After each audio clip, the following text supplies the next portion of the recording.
Welcome back to another episode of the DNC Reviews podcast. I'm Arjun. As you know, we also have Ronan and Seung. We're back again together. It's been a while, New Year 2021. And today, following the passing of MF Doom, rest in peace Doom, we decided to look into some of his work. And today we are going to be reviewing probably the most critically acclaimed underground hip-hop album, abstract hip-hop album of all time, most respected, most talked about. It's Madvillainy by Madvillain. So nasty that it's probably somewhat of a travesty having me. Then he told the people you could call me. Who wants to start? Hosong, you want to start? My favorite songs were Accordion, Meat Grinder, and the obvious one, All Caps.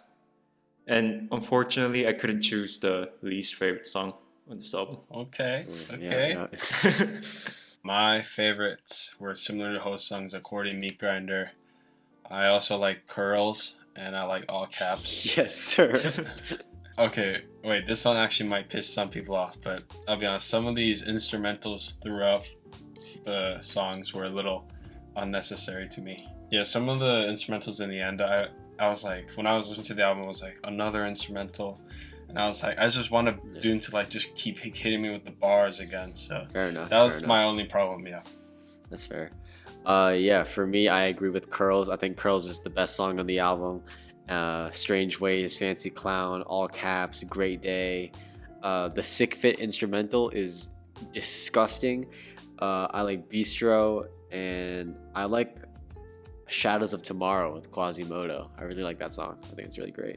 And then least favorite tracks, I have to agree with Hosung. I just loved every single track, instrumental and all. So yeah, let's just like Doom and Madlib. I just feel like this album, for it to be 22 songs, 46 minutes, like I could sit and listen to these songs all day, nonstop, and just not be bored. The way that MF Doom is like rhyming is just insane. He could be saying nothing at all, and he just sounds so smooth. There's just something about the way that he raps, his voice. He sort of reminds me of like Biggie in a way, like the way that he sounds. He's like this deep, very New York authoritative voice, and it just makes everything that he says sound really cool because he sounds like he's like narrating. I don't know, there's just something about the way that he says things, regardless of whether they have meaning. It just sounds super dope.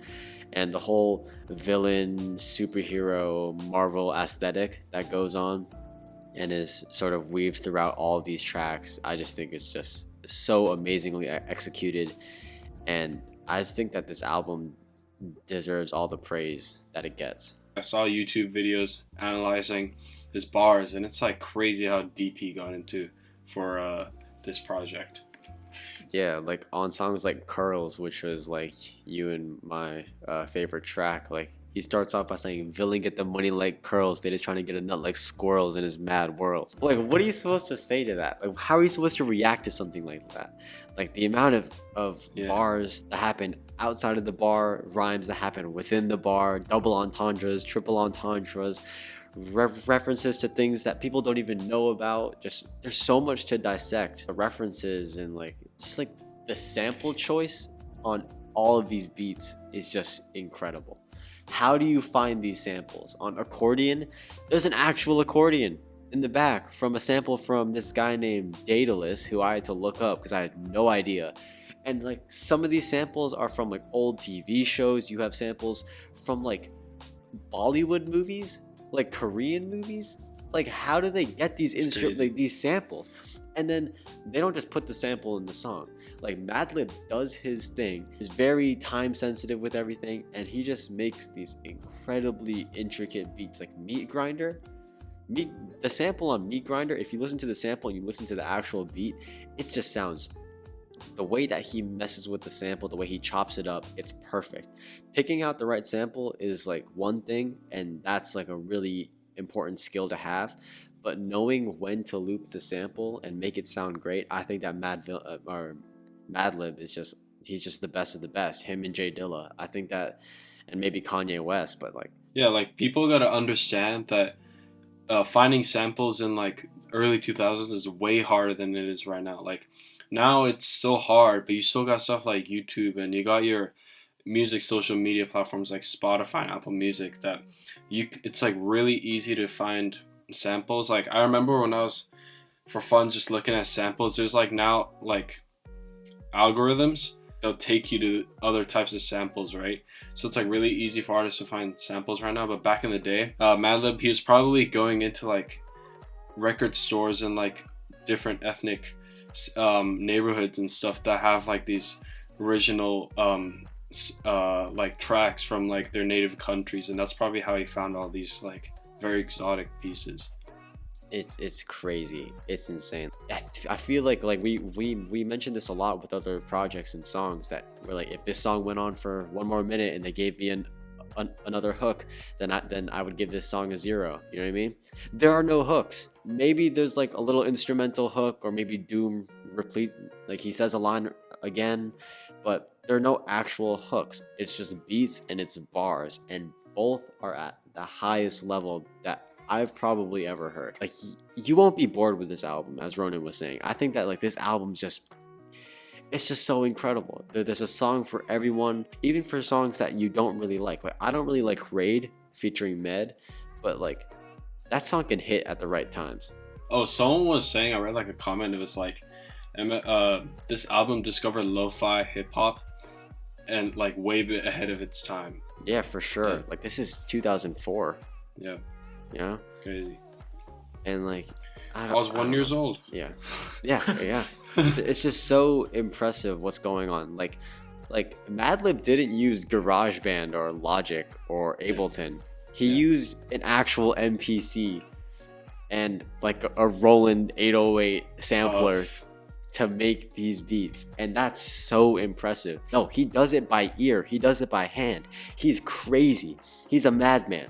I think that even on instrumentals like track 7, Sick Fit, that instrumental is disgusting. I mentioned this earlier. It's just gross. I think that if Doom were to rap over it, it might have elevated the song, but I feel like just leaving it as an instrumental to be admired is just great. I mean, like, what more is there to say? I think that the whole aesthetic, we always bring up ideas and how they're executed on the podcast, and I think that this album and probably Atrocity Exhibition and T-Pab are all albums where they had an idea, they had a concept, and they just blew it out of the water. I mean, even the album cover is like dirty as hell.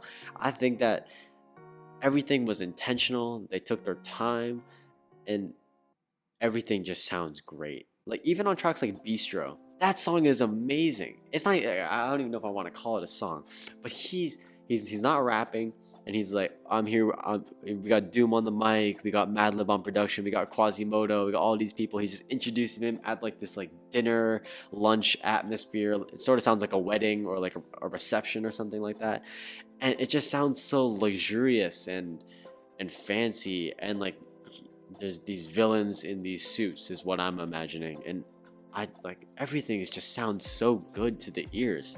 Dude, it matches the whole thing about how he tries to portray himself as like an artificial villain, like your classic villain in your classic story where it's like he's pure evil. But like everyone knows with like evil characters and antagonists that like they still have some part of relativity, like you can still relate to them. So it kind of brings that superficial nature of the show he's presenting, right? And that track Bistro connects to the last song, Rhinestone Cowboy. Rhinestone Cowboy, yeah. And then the end they just start clapping. It's like the show's over.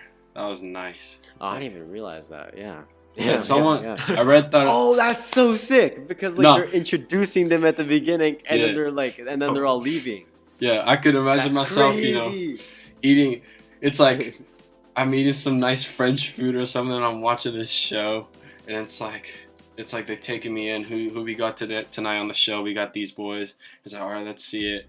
And then maybe in like New York City or something. I'm looking at the lyrics for Rhinestone Cowboy. Yeah. First lines are, hold the cold one like you hold the old gun, like you hold the microphone and stole the show for fun.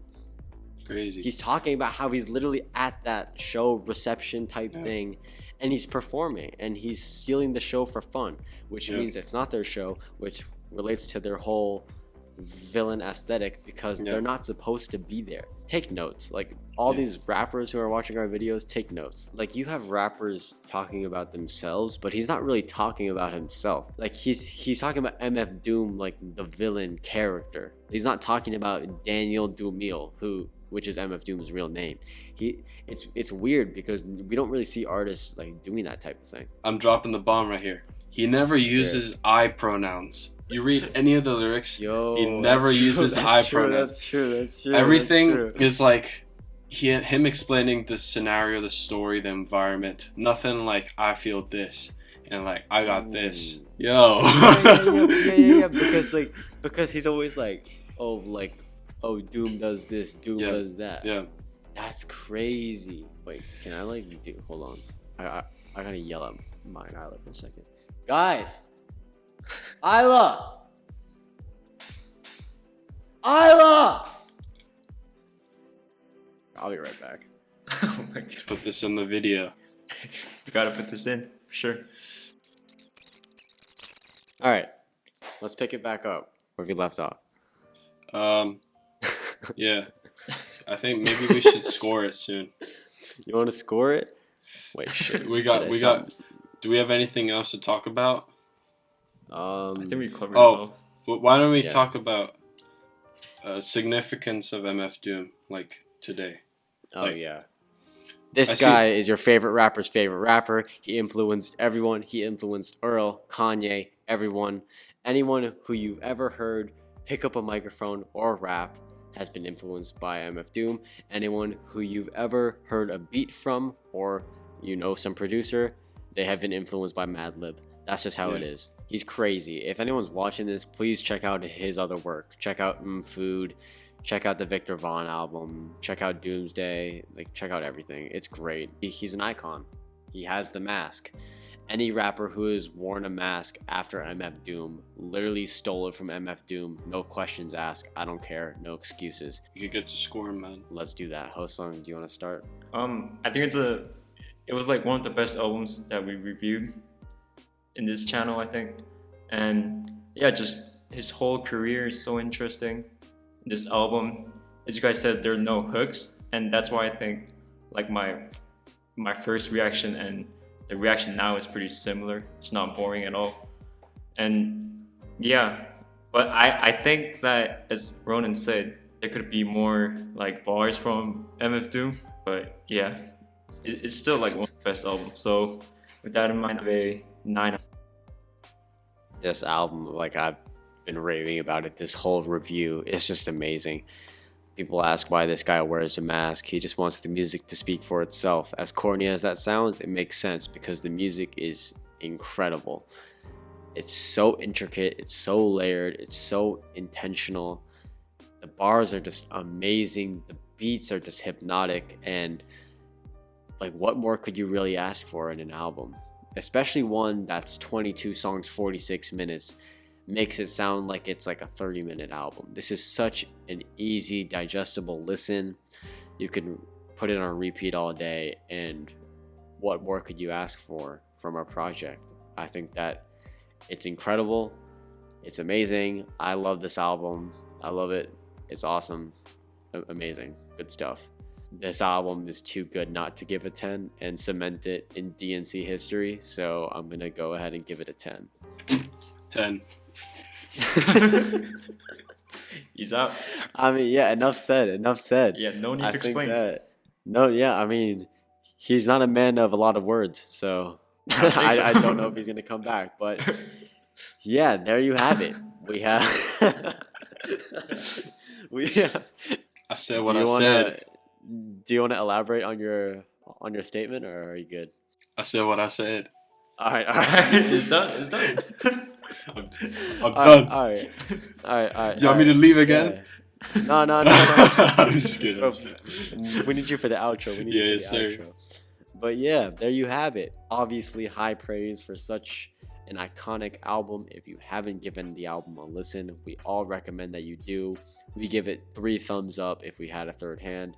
It's awesome. It's great. The features are amazing. And yeah, that sort of wraps it up. We're everywhere. We're on YouTube. We're on Spotify. We're on Amazon. We're on Apple Podcasts. Wherever you get your podcast, we will be. Just look up DNC Reviews, not to be confused with the Democratic National Convention. We've had some issues in the past about that, but we're moving along. And yeah, this is our second review of 2021, and we hope to continue for as long as we want. There was some word on the street was that DNC was over. From a misleading Instagram story, My but bad, guys. My bad. but that is absolutely not the case, as we are all here today reviewing quite possibly one of the best albums of all time. So yeah, there you have it. Second review of 2021. Our goal is 200 subs by 2022. I expect that we'll get there, but hey, you never really know.